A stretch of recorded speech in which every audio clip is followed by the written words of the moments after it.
네, 해외 시장 분석 시간입니다. 이동훈 대표 함께하도록 할게요. 대표님 안녕하십니까?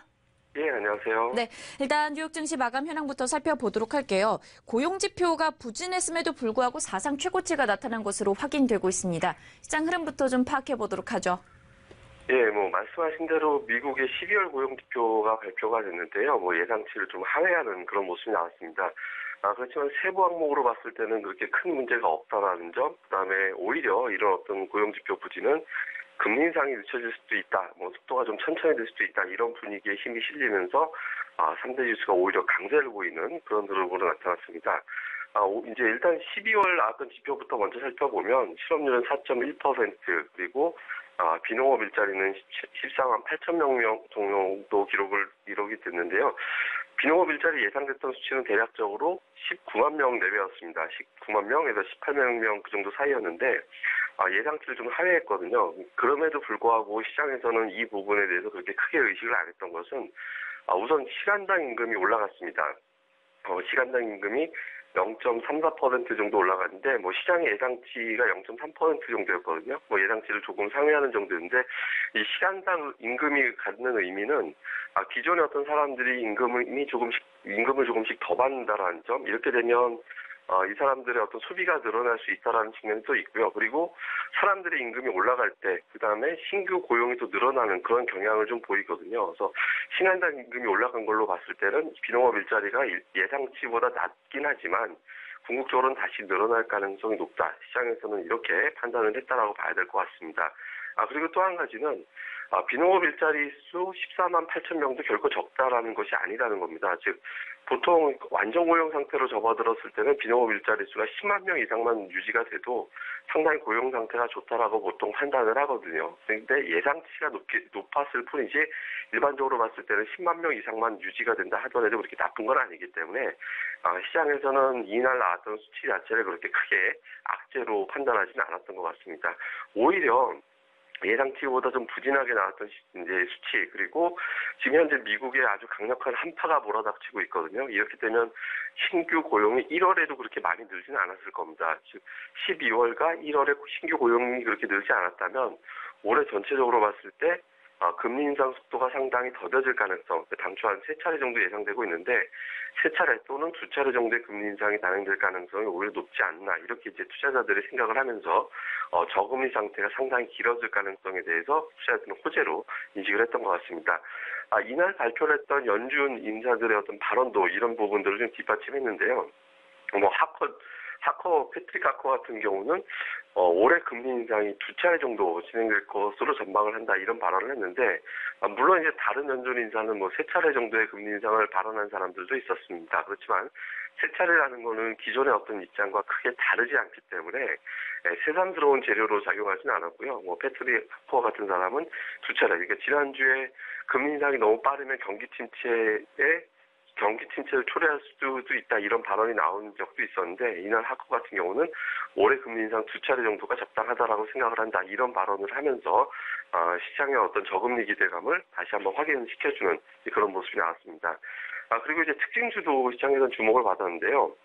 이날 자동차 관련주가 강세를 보였습니다. 그러니까 JP모건에서 일부 자동차주에 대해서 투자 의견 상향으로 이제 전망을 했고, 이런 부분들이 영향을 주면서 한 5% 정도 강세를 보이는 그런 모습이 나왔는데 자동차가 미국에서 차지하는 어떤 의미 그리고 영향은 상당히 시대하거든요.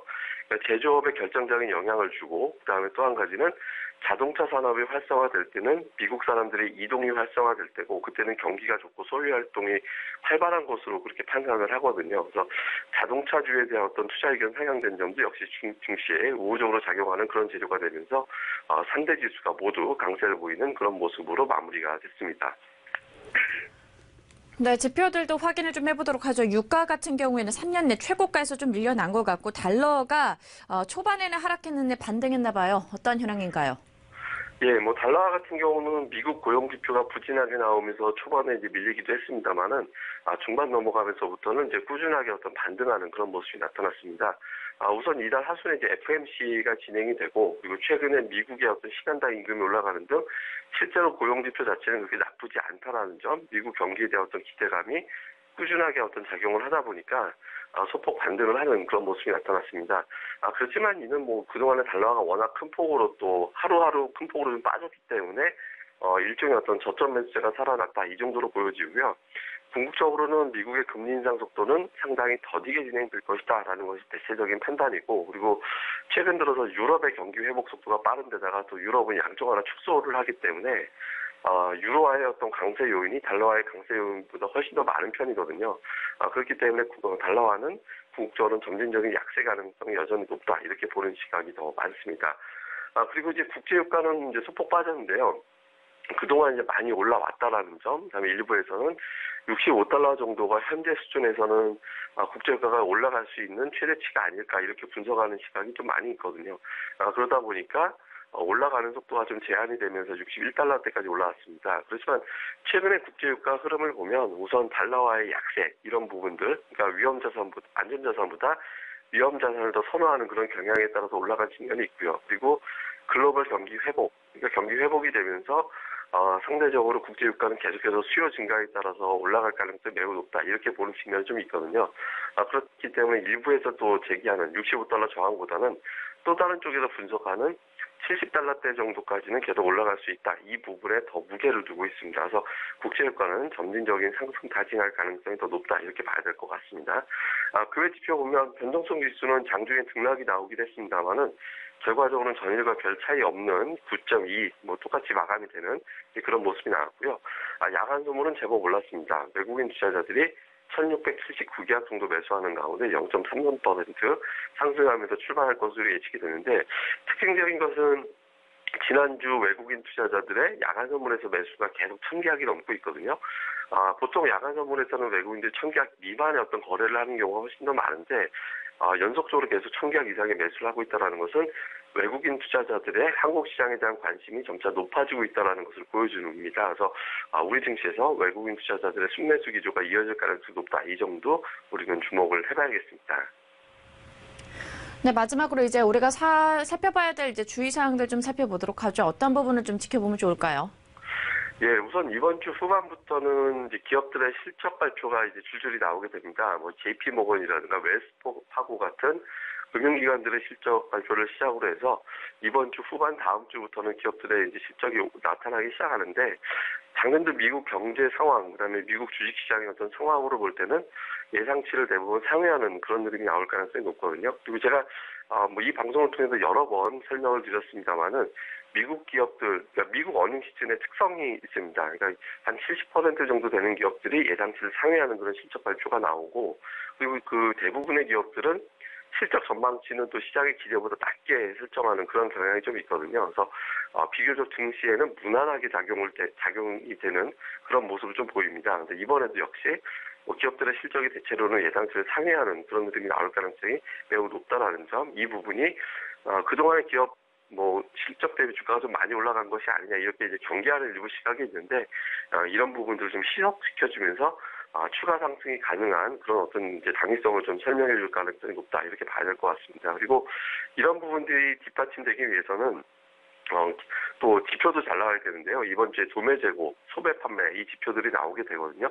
이 부분은 또 기업들의 실적을 전망해 볼 수 있고 또 소비 자체를 또 전망해 볼 수 있는 그런 데이터가 되거든요. 그래서 도매 재고와 소매 판매 같은 어떤 이런 지표들도 좀 잘 봐야 될 것 같고요. 특히 이번 주에 나오는 물가 지표 상당히 중요합니다.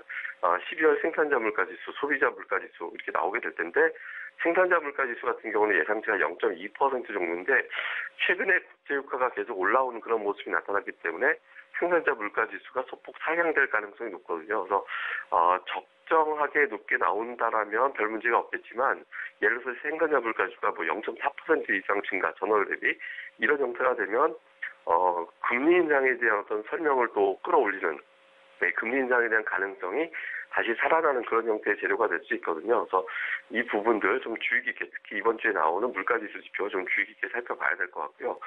마지막으로는 아시아 증시 좀 계속 봐야 되겠는데, 최근 들어서 글로벌 주식시장 보면 한때는 미국 쪽으로 자금이 많이 몰렸거든요. 감세안이라든가 이런 부분들, 그다음에 인프라 투자 이 부분에 대한 기대치로 미국 증시가 상대적으로 강한 그런 모습이 나타났었는데, 최근 들어서는 아시아 증시에 자금이 유입되고 있고 특히 한국 증시, 그러니까 우리나라 증시에 다른 아시아 국가들보다 훨씬 더 많은 자금이 유입되고 있거든요. 그래서 우리나라가 갖는 어떤 글로벌 증시에서 상징점은 제조업입니다. 뭐 조선, 그다음에 IT, 자동차 이런 어떤 제조업이 발달했기 때문에 이 제조업이 발달했을 때는 선진국 경기가 그만큼 좋다라는 것을 또 암시하게 되거든요. 그래서 또 중국 증시가 또 중국 경기가 좋다라는 점도 설명해주고 있고, 그러니까 이런 흐름이 뒷받침된다라는 점은 글로벌 증시가 좋다라는 거기 때문에 아시아 증시, 그중에서도 우리나라 증시 흐름, 글로벌 경기하고 어느 정도 연동이 좀 될 수 있으니까 이런 아시아 증시의 전반적인 흐름도 같이 모니터링 해보는 게 좋겠습니다.